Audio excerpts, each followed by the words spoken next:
Nos nossos domingos pela manhã, nós temos conversado a respeito de alguns personagens da Bíblia.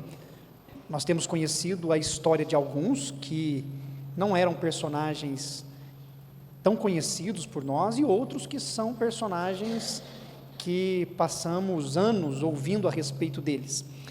A Bíblia nos traz lições através da experiência da vida de homens e mulheres que têm sua história narrada nas Escrituras.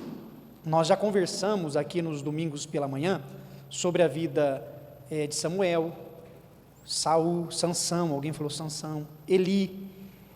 Nós vimos alguns personagens e estamos no domingo pela manhã falando a respeito de alguns deles no tema vida e carreira.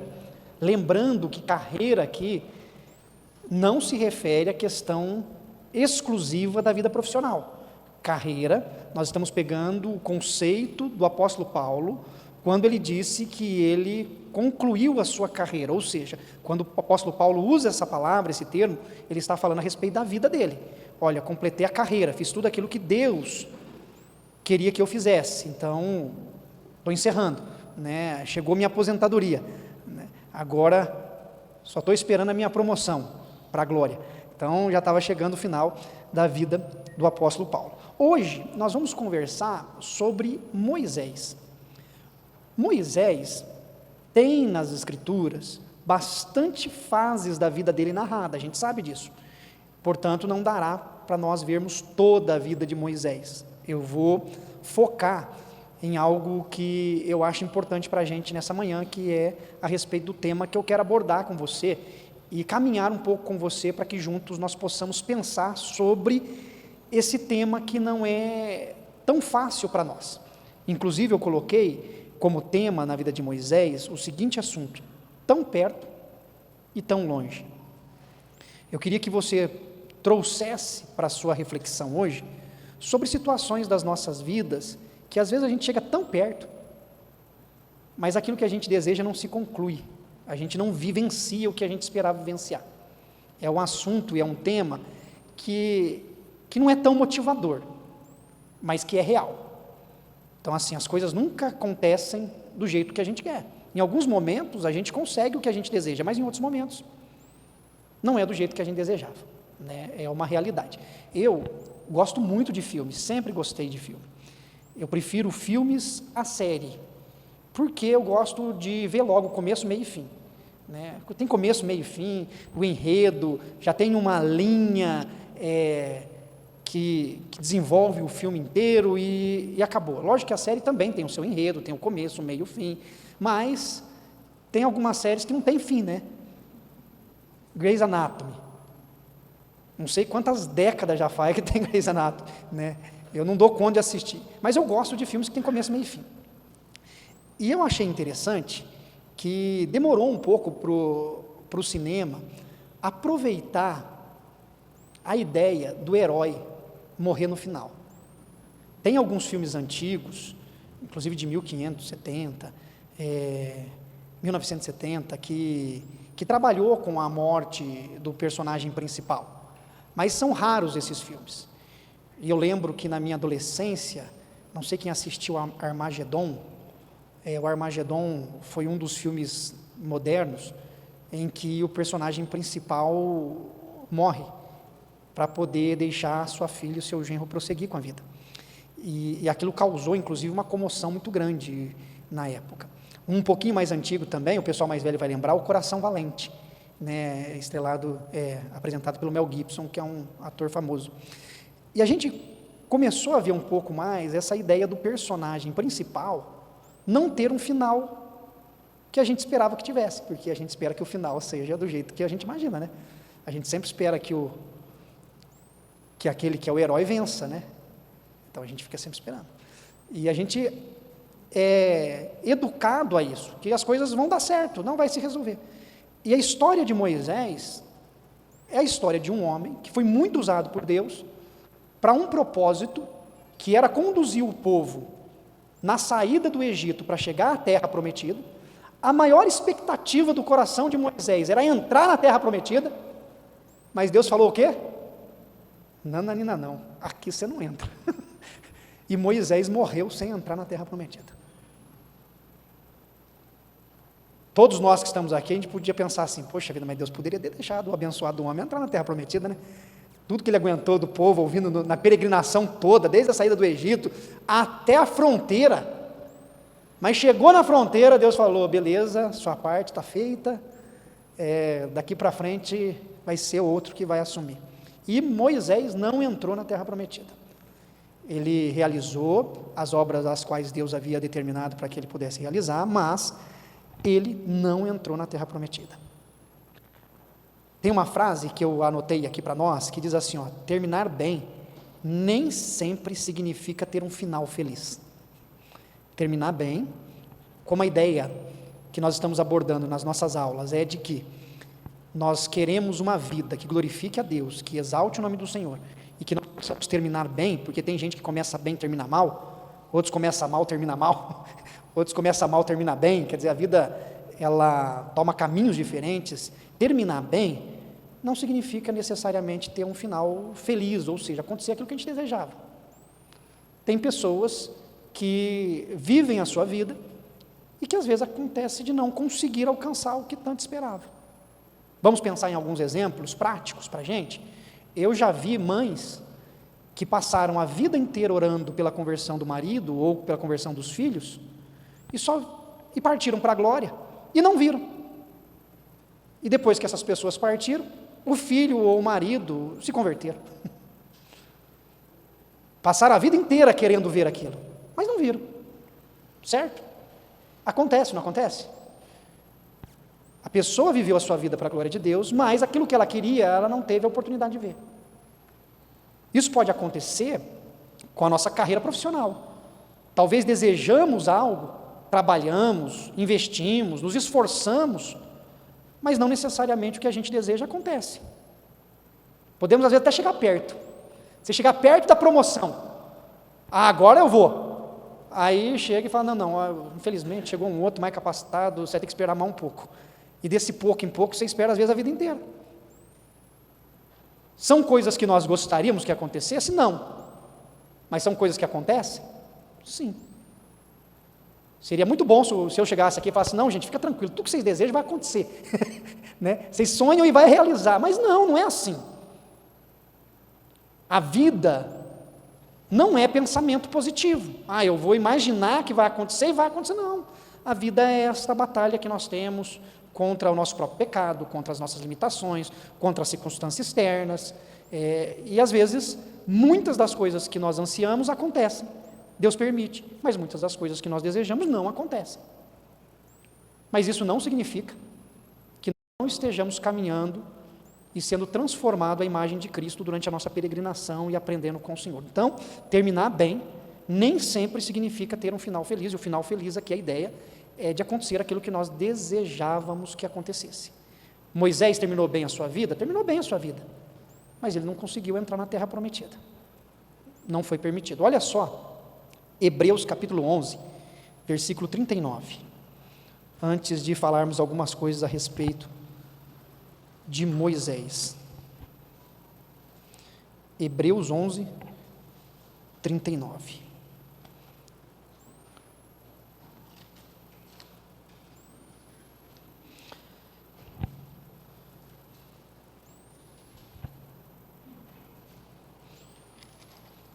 Quem quiser ler para nós, pode ler. Ora, todos esses que obtiveram bom testemunho, por sua fé, não obtiveram a concretização da promessa. Olha só o que o escritor de Hebreus fala a respeito de heróis da fé, de pessoas que foram exemplos, pessoas que pagaram com a própria vida para proclamar o evangelho de Jesus Cristo a outras pessoas. Eles não conseguiram ver aquilo que havia sido prometido. O que o autor bíblico está dizendo é que a concretização do que eles mais esperavam, eles não viram. Os profetas viveram assim, anunciando a vinda do Messias. Grandes personagens que ocuparam cargos como sacerdotes, reis, não conseguiram ver a concretização da promessa, partiram sem vê-la. Mas, mesmo assim, o final da vida deles foram de pessoas que honraram e glorificaram a Deus. Então, esse assunto é um assunto importante para nós, para que nós tenhamos a maturidade espiritual de saber lidar com aquilo que acontece com a nossa vida durante toda a nossa jornada. Que nem sempre tudo é do jeito que nós queríamos ou desejávamos. Voltando para Moisés, lá em Deuteronômio, abra sua Bíblia, capítulo 3, Deuteronômio, capítulo 3, nós não falaremos aqui nessa manhã sobre o nascimento de Moisés. Espero que você consiga trazer na sua memória aí um pouco da narrativa, de como foi o nascimento de Moisés, toda a situação que a mãe dele enfrentou, colocando num cesto de piche para que ele pudesse ser adotado. Moisés teve uma educação muito boa, porque ele foi ensinado na cultura egípcia, então ele teve toda a formação permitida a quem era considerado um cidadão egípcio naquela época. Então ele não viveu à margem como o povo dos hebreus que viviam como escravos, né? Moisés teve uma formação boa. Ele ficou indignado com a forma como os egípcios tratavam os hebreus, fugiu porque assassinou um egípcio.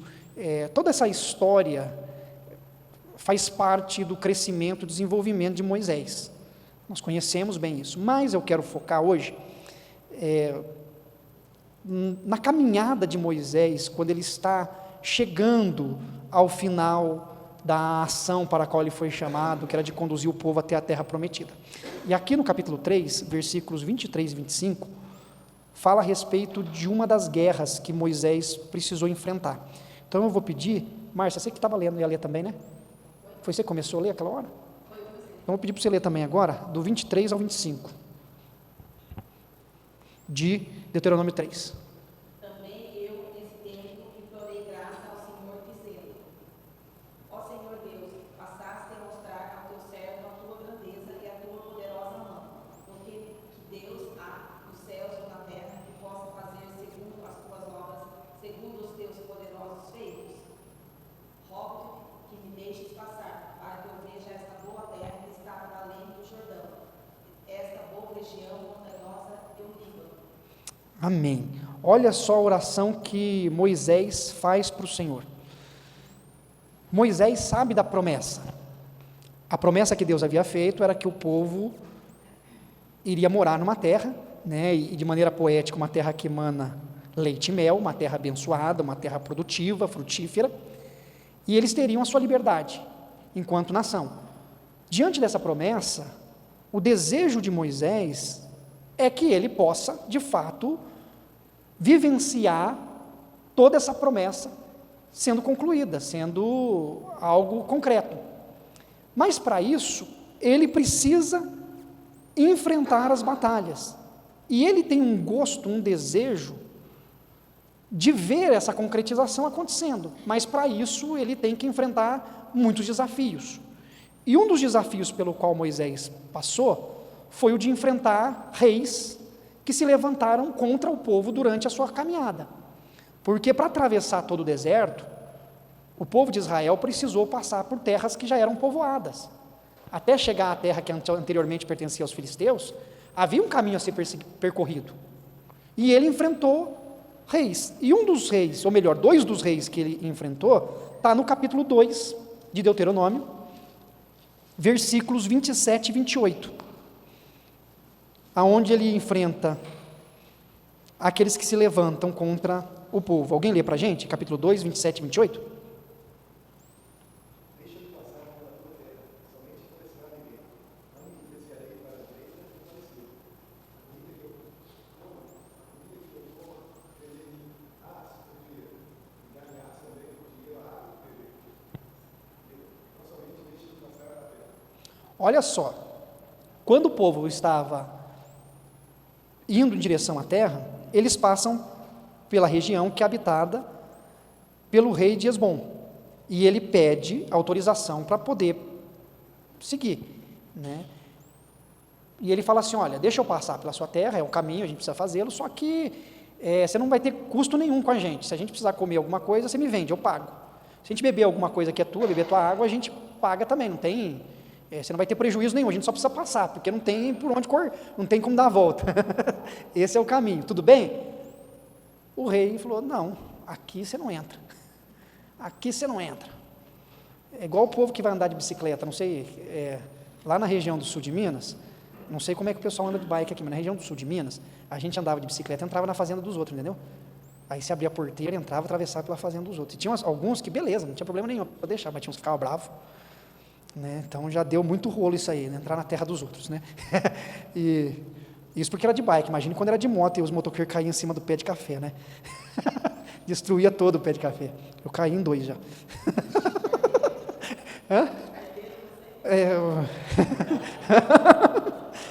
Barbeiro, mais barbeiro que arteiro. Mas também eu fui fazer loucura, fui querer. Não dava para subir onde eu tentei, não. Mas tá bom, sigamos. Pediram autorização e eles não deram autorização. Nisso se desenvolveu uma guerra. E olha que o povo de Israel venceu a batalha contra esse rei. Mas imagine você com um povo que não está carregando suas armas, porque ele saiu como fugitivo da terra do Egito, às pressas, não estando com armas suficientes, não estando com proteção, pelo menos não proteção humana, bélica, na terra dos outros, a probabilidade de se vencer uma guerra assim era quase zero. Mas Deus, pelo seu poder, concedeu vitória ao seu povo. Eles venceram a batalha. Quando eles venceram a batalha, Moisés desenvolveu um gosto, que é o gosto pela vitória. A confiança de Moisés se tornou ainda maior, tipo assim, Deus vai cumprir a sua promessa, não tem quem possa contra Deus, não é contra o povo, é contra Deus.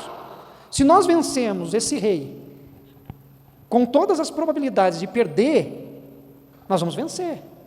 Deus é poderoso. E Moisés desenvolveu então o gosto pela vitória. Moisés falou, não, Deus vai nos dar tudo que Ele prometeu. Você prefere ganhar ou você prefere perder? O que você prefere? Ganhar, né? Ganhar é mais fácil, né? Sempre, né? Sempre é melhor ganhar. Sempre a gente quer ganhar. Você vai ganhando, ganhando, ganhando, ganhando, ganhando. Você não se acostuma a ganhar? O problema é quando perde. Você ganhou 9, perdeu uma. O que fica mais marcado? A que você perdeu, não é? Não, a derrota mexe com a gente, né? É difícil, né? Todo mundo gosta de ganhar. Esse é um dos problemas que a gente enfrenta enquanto sociedade, porque ninguém quer perder. E pelo fato de que ninguém quer perder, a gente fica brigando um com o outro, porque quem vai sair perdendo? Eu não. Eu também não. Eu também não. Aí vem a lei do mais forte, né? Na sociedade é assim, quem pode mais, chora menos. Lamentavelmente é assim que nós vivemos enquanto sociedade pecaminosa. E Moisés criou o desejo, o gosto pela vitória, ele quer ganhar. Imagine você, alguém que ganhou tudo, chegar lá e Deus falar assim, agora acabou para você. Não, Deus, deixa eu entrar. Não, essa você perdeu. Essa não vai. Então Moisés, ele criou esse gosto. E além de criar esse gosto, ele tinha o desejo de ver a terra prometida. Ele queria vê-la. Vai lá em Êxodo, capítulo 6, versículos 6 a 8. Êxodo 6, 6 a 8. Quem quiser ler para a gente, pode ler.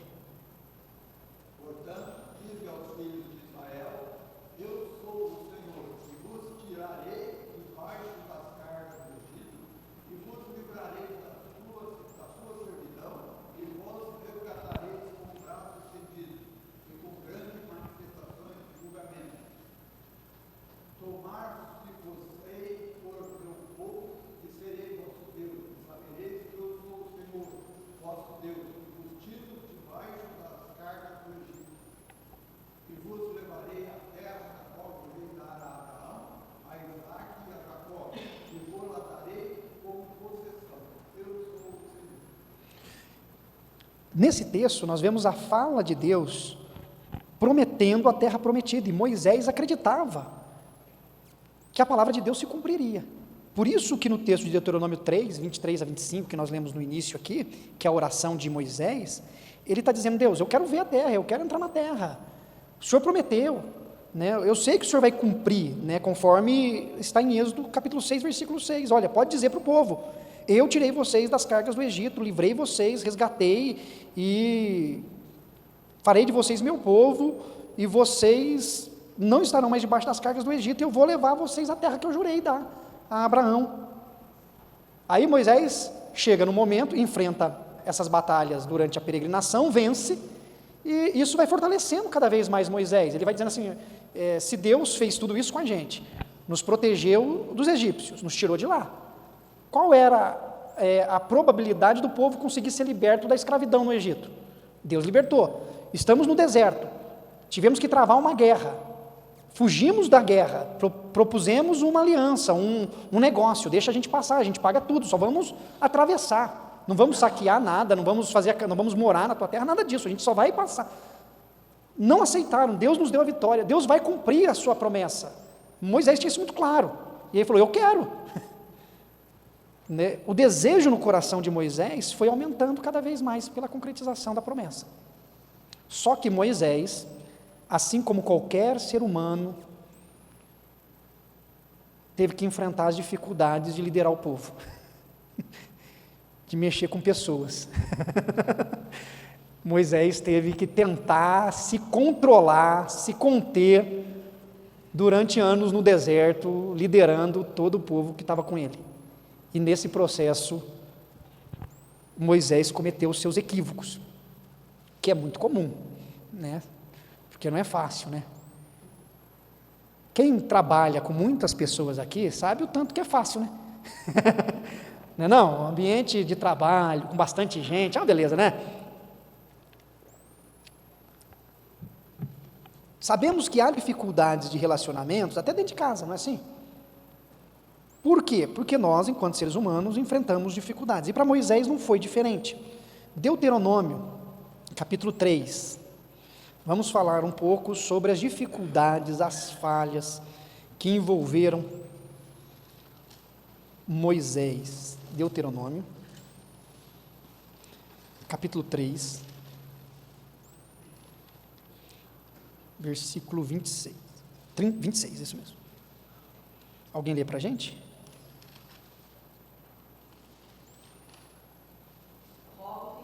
Deixes passar, para que eu veja esta boa terra que está para além do Jordão, esta boa região montanhosa e o Líbano.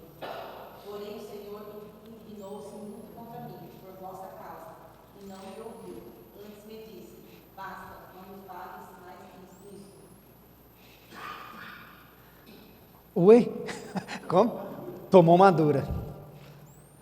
Agora, eu leio o texto bíblico com muita empatia, viu, gente? Cada um de nós temos uma perspectiva na leitura. Eu leio o texto com muita empatia. E toda vez que eu leio esse texto, eu tenho compaixão de Moisés. eu não consigo ler e não ter compaixão. Porque quando você para pensar em tudo que Moisés enfrentou, não foi fácil. Mas lógico que os erros têm consequências, né? Isso é fato. E Moisés está aqui dizendo assim: Senhor, deixa eu entrar. Tão perto, está quase concluindo. Aí Deus chega para ele e fala: não, Moisés, chega de conversa, basta, você não vai, ponto. Né? É uma situação difícil a qual Moisés teve que aceitar e prosseguir. Né? Moisés não entrou, de acordo com a tradição e os textos bíblicos, pelo seguinte equívoco de Moisés, capítulo 20 de Números, do 1 ao 13. Eu vou ler esses versos, vão ser 13 versículos, eu vou lê-lo. Por que Deus falou para Moisés que ele não entraria? Chegando os filhos de Israel, toda a congregação ao deserto de Zim, no mês primeiro, o povo ficou em Cádiz. Ali morreu Miriam, e ali foi sepultada. Não havia água para o povo, então se ajuntaram contra Moisés e contra Arão. E o povo contendeu com Moisés e disseram: antes tivéssemos perecido quando expiraram nossos irmãos perante o Senhor. por que trouxeste a congregação do Senhor a este deserto para morrermos aí, nós e os nossos animais? E por que nos fizeste subir do Egito, para nos trazer a este mau lugar, que não é de cereais, nem de figos, nem de vides, nem de romãs, nem de água para beber? Então Moisés e Arão se foram de diante do povo para a porta da tenda da congregação, e se lançaram sobre o seu rosto, e a glória do Senhor lhes apareceu. Disse o Senhor a Moisés: toma o bordão, ajunta o povo, tu e Arão teu irmão, e diante dele falai a rocha, e dará a sua água. Assim lhe tirareis água da rocha, e dareis a beber à congregação e aos seus animais. Então Moisés tomou o bordão de diante do Senhor, como lhe tinha ordenado. Moisés e Arão reuniram o povo diante da rocha, e Moisés lhe disse: ouve agora, rebeldes, porventura faremos sair água dessa rocha para vós outros? Moisés levantou a mão e feriu a rocha 2 vezes com seu bordão, e saíram muitas águas, e bebeu a congregação e os seus animais.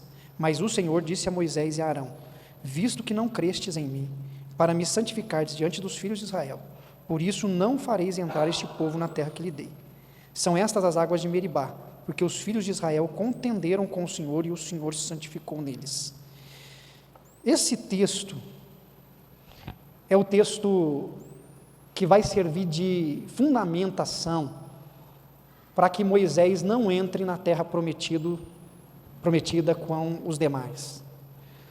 A palavra de Deus para Moisés é que Moisés também foi desobediente e não creu na palavra de Deus, não creu na ordem que Deus havia lhe dado. De que forma? Esse texto é um texto bem delicado, né? Porque a gente pensa assim, só por isso? Porque Moisés perdeu a cabeça numa situação que talvez qualquer um de nós perderíamos. Porque você tem que imaginar a circunstância na qual Moisés está inserido. Você já esteve no meio de uma multidão te pressionando o tempo inteiro? Não é fácil, né? Se você estiver em casa, teu marido e teus filhos estiver falando na sua cabeça, ou o inverso, sua esposa e seus filhos estiver falando, já não é difícil? Imagine você chegar às vezes na igreja, 4 irmãos pegar você e falar: não, peraí, deixa eu falar um negócio para você. Não sei se você já viveu isso. Aí vem 4 abençoados e não para de te metralhar. Você chega no churrasco da família, junta 3 ali, a sogra e mais 2, tá brincando? O sogro, né? Vamos falar do sogro também, o sogro e mais 2, né? É difícil, não é? Agora imagina uma multidão na tua cabeça. Ah, por que você tirou a gente do Egito? Porque vocês estavam morrendo no Egito. Não, mas lá a gente tinha o que comer. Agora a gente veio para cá, aqui não tem figo, aqui não tem vide, aqui não tem nada. Você tirou a gente de lá para passar fome aqui? Não, Deus vai... Não, você tirou a gente de lá para morrer de sede. Eu não sei... Imagine isso. Não 10 minutos. Não um mês. Não um ano. Não 10 anos. Não só 20 anos. Não só 30 anos. Gente, eu não sei você, mas eu acho que eu perderia nas primeiras semanas. Não, ser um deserto, sol quente, porque... Hã? Não tinha nem celular. Imagina, sei lá, você andando debaixo de um sol quente, porque até isso interfere, né? Você está numa sala com ar-condicionado, sua disposição é uma. Agora você está andando num deserto durante 40 anos, é outra conversa, né? Você já perdeu a cabeça porque você está estressado, está cansado, lá debaixo do sol, não sei o quê, alguém chega e fala uma coisa que dá uma estourada, não é nem por causa do que a pessoa diz, mas é por causa da circunstância a qual você está inserido, porque isso mexe com sede também, é verdade, porque ele também estava com fome e com sede. Gente, por isso que eu falo assim, que eu leio com empatia, porque quando eu leio, eu penso em tudo isso, minha cabeça não adianta, ela já vai fazendo uma construção da circunstância em que o personagem está. E ele está diante de tudo isso, só que Moisés, ele infelizmente comete um erro. No capítulo 32, versículo 51, nós vamos ver uma fala de Deus. Mas o que Moisés faz ali, só para eu não perder o fio da meada com vocês. Deus dá ordem para ele, dizendo assim: olha, chama o povo, reúne todo mundo, e você vai dizer para que a rocha dê água. Faça isso, ponto. E da rocha vai sair água. Moisés reuniu o povo, deu um sermão no povo e bateu 2 vezes irritado na rocha, e a rocha saiu água. Então, trincou a rocha. Está nervoso, né?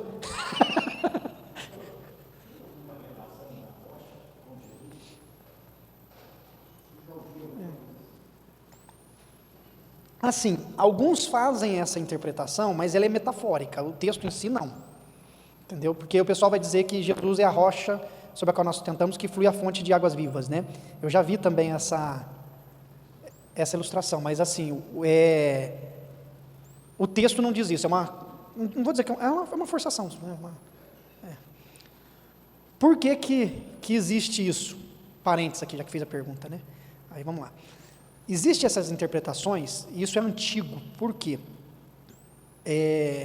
Desde o início, a Bíblia, ela começou a ser lida e interpretada, certo? Porque nós temos o texto em mãos, a gente precisa interpretar. E houve 2 escolas de interpretação, muito famosas, a de Antioquia e a de Alexandria. Nós tínhamos 2 escolas, desde o início, de hermenêuticas bíblicas, Antioquia e Alexandria. A escola de Alexandria, ela fazia uma leitura mais interpretativa do texto.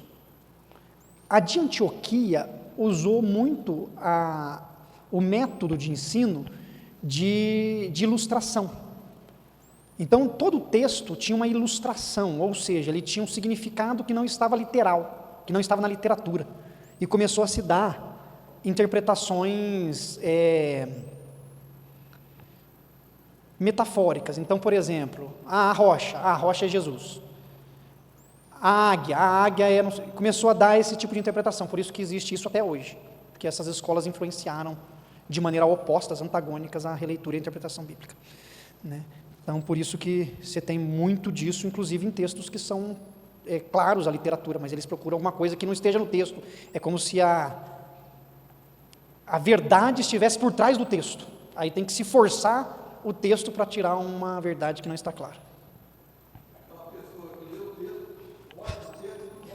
Nunca mais volta para o texto.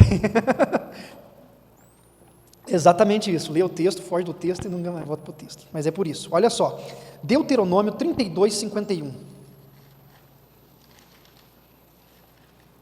Deuteronômio 32, 51.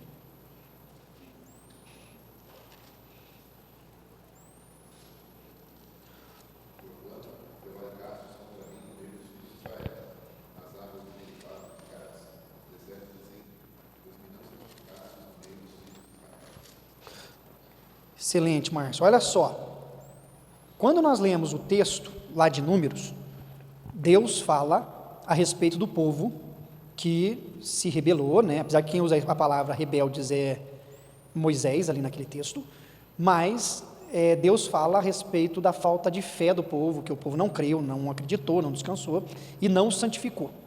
Lá no texto de Números, nós encontramos esse relato. Quando a gente vem para esse texto de Deuteronômio 32, Deus vai falar a respeito da postura de Moisés. E tem uma expressão aqui que eu achei muito interessante do texto, que fala que o problema de Moisés foi que ele fez o quê? Prevaricou. Deixou de fazer, prevaricou. Quem que é funcionário público aqui? Além da Grazi. A Grazi é funcionária pública. Tem mais alguém? Você é também funcionária pública. O que é prevaricar no funcionalismo público?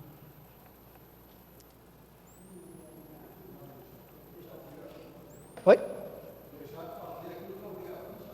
Deixar de fazer aquilo que é obrigação de fazer. Prevaricação. No funcionalismo público, isso é presente. Ou seja, se o Procurador-Geral da República, ele tem um dever, e ele não cumpre o seu dever, por qualquer motivo que seja, por questões pessoais, por interesses, ou o que quer que seja, ele comete o crime da prevaricação, porque ele não fez o que ele deveria fazer. Qualquer um que ocupe um cargo, e que ele tenha que dar continuidade ao que quer que seja, e ele não faz, porque não quer, porque não tem interesse, porque é difícil, porque é complicado, porque vai trazer consequências para ele, independente do que seja, é considerado prevaricação. Um advogado pode prevaricar.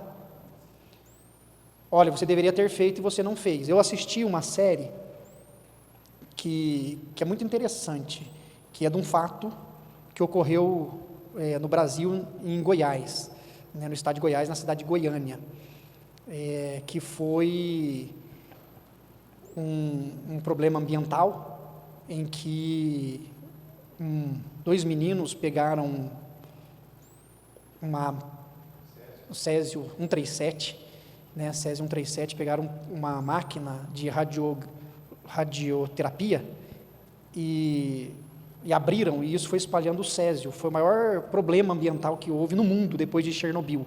Chernobyl foi um problema específico da bomba nuclear, mas tirando esse episódio, o que aconteceu no Brasil foi a pior coisa. É uma série, acho que de cinco episódios, compensa assistir, porque é um fato histórico também, né? E um dos órgãos responsáveis pela fiscalização era o KENAC, que precisava dessa supervisão. Por exemplo, assim, olha, tem máquinas que possuem césio aqui em Mojimirim, quantas tem? Aonde elas estão?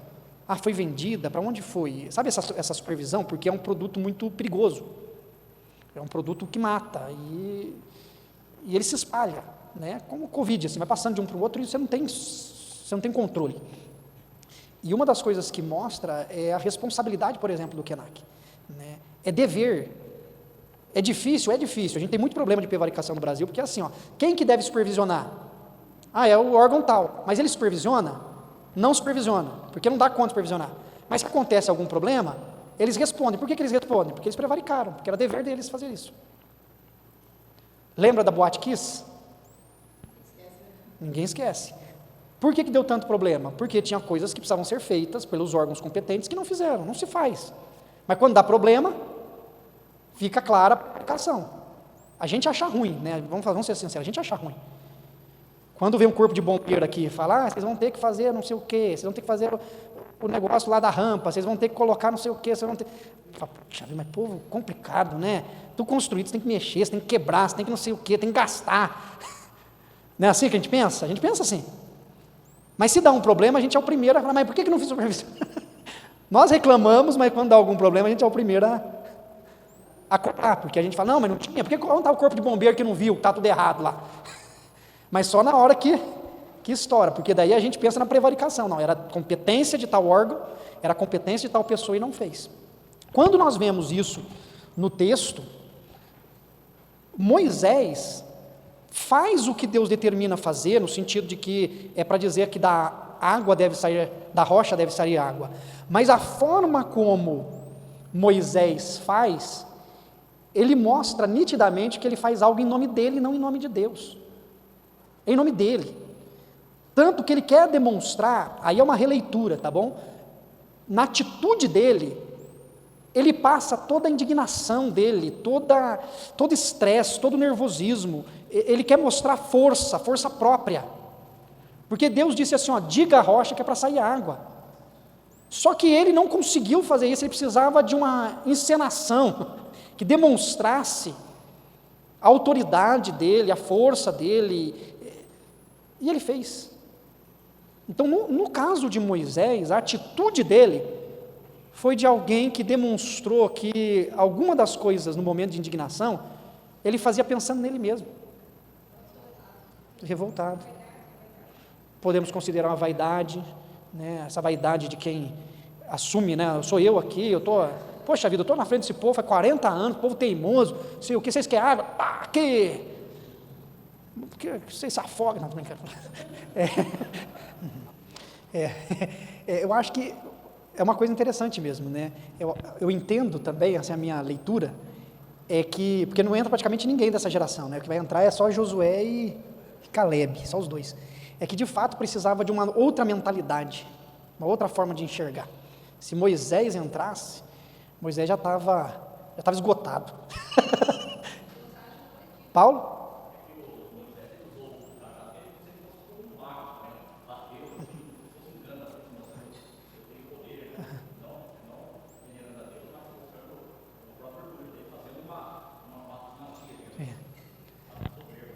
Foi um ato muito irrefletido, né? Muito... Assim como Davi não construiu o templo. Verdade. Para a gente encerrar, que meu tempo está... Olha só, ainda bem que eu peguei um pedaço, mas se eu tivesse pego a vida inteira de Moisés. Ainda assim, Deus foi muito misericordioso com Moisés. Olha só o capítulo 34, versículo 7. 34, 7. Alguém lê para a gente?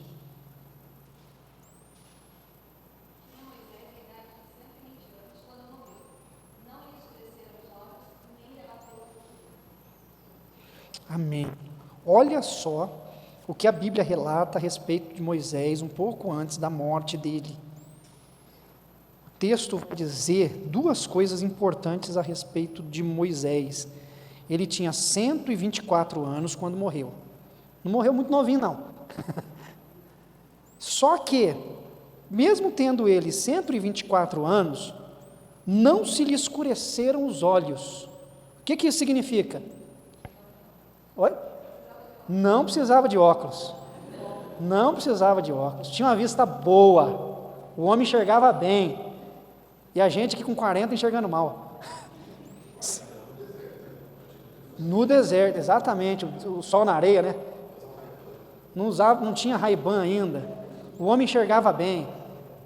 Por que Deus permitiu que o bendito do homem enxergasse bem? Porque Deus concedeu a graça dele de subir nas montanhas e falar assim: pelo menos ver a terra você vai ver. Pelo menos ver a terra você vai ver. Ó, não vou poder deixar você entrar, meu filho, mas não vou deixar você morrer sem ver. Sobe lá.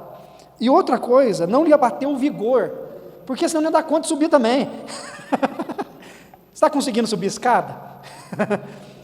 Subir a montanha era preciso para ele poder ver. Deus falou: olha, eu vou fazer você chegar bem. Você vai dar conta de subir a montanha. Eu, nessas férias e eu encerro com isso, tá bom? Porque o nosso horário nessas férias de janeiro, eu animei, o Raul está aqui, aí eu peguei e falei assim, a turma falou, vamos fazer uma trilha. Eu falei, vamos então, vamos fazer a trilha. E eu sou assim, quando eu decido na hora, eu gosto de fazer e vamos embora. Aí procurei onde tinha uma trilha legal aqui, descobri uma trilha em Águas da Prata, chamada Sete Quedas, que era... Não, olha só, eu não caí. Mas olha só, vamos lá. Aí eu falei assim, vamos. A turma animou, falou, vamos. Então tá. E como a gente decidiu de manhã, a gente foi tomar um café, aí eu falei assim, a gente vai, leva alguma coisa para comer rapidinho, a gente come lá no caminho. E fomos. Tudo bem, chegamos, coloquei o carro, não sabia nada, a Dani falou assim, mas não vamos fazer trilha sem ninguém para orientar a gente? Eu falei, não, fica tranquilo, isso é de boa. Eu não tenho equilómetro, mas eu falei assim, mas é de boa. Eu falei, não, confia no processo. Confia. Chegamos lá, estava descendo uma turma, eu falei, como é que é a trilha e tal? Aí ele explicou para a gente, né? Ele falou, pega a linha do trem aqui, você vai reto, você vai ver a entrada, na hora que você vê uma trilha, você entra. Uma moça falou assim, mas será que é bom eles irem sozinhos? E se eles errarem? Aí o cara falou, não, acho que é tranquilo e tal. Ele falou, é só você ver a trilha, você entra. Eu falei, beleza, não, de boa, vamos lá. Pegamos a linha do trem, andamos. A Dani já começou. Será que já não teve entrada e você errou? Falei, não teve entrada, você não tinha visto, né? Até que chegou um lugar que tinha uma entrada, só que tinha duas entradas. Uma era uma trilha, o outro era mais largo e tal. É lógico. Eu falei assim, o cara falou uma trilha para mim é trilha. Vi a trilha, aqui deve ser aqui, gente, vamos embora. Começamos a subir o morro, e sobe o morro, e sobe o morro, e sobe o morro, aquele sol, sobe o morro. Gente, pegamos o caminho errado. Não era uma trilha que as pessoas andavam, era o caminho da água, que escorria. Nós levamos 3h30 para subir o morro, abrimos uma trilha nova. A Isabela, coitada, quase morreu na trilha. O Raul falava, não, estou de boa, eu vou. O ar nem saía, coitado. Gente do céu. Não, a dele foi bem pior. E a gente subiu aquilo, aí a gente viu quem tinha condicionamento físico conseguiu um pouco mais, quem não tinha sofreu bem mais. Olha, eu sinceramente, gente, para vocês terem uma noção, eu falei, gente, eu vou passar vergonha, já vai vir helicóptero aqui tirar nós desse morro. Aí ele vai falar, pastor, se perde, não sei o quê, porque não... Nossa, pai, quando vocês passarem pelo caminho, vocês olharem, ver o morro mais alto, a gente subiu lá em cima. Tivemos que chegar, senão não saía. E não dava para voltar, porque assim como era caminho de água, tinha lugar que a gente subiu que não tinha que descer. A gente deu a volta no morro, a gente subiu aqui e desceu do lado de lá. Trilha nova. Liderei o grupo, mas é assim... Não, eu liderei o grupo, a gente foi, não, eu fui confiando, não vai dar certo, não sei o quê, mas não sei se o grupo vai de novo comigo, não. Eu liderei o grupo, mas não sei se o grupo confia de novo. Mas estão todos vivos, graças a Deus. Mas Moisés não teria subido para ver se ele não tivesse a condição que Deus deu.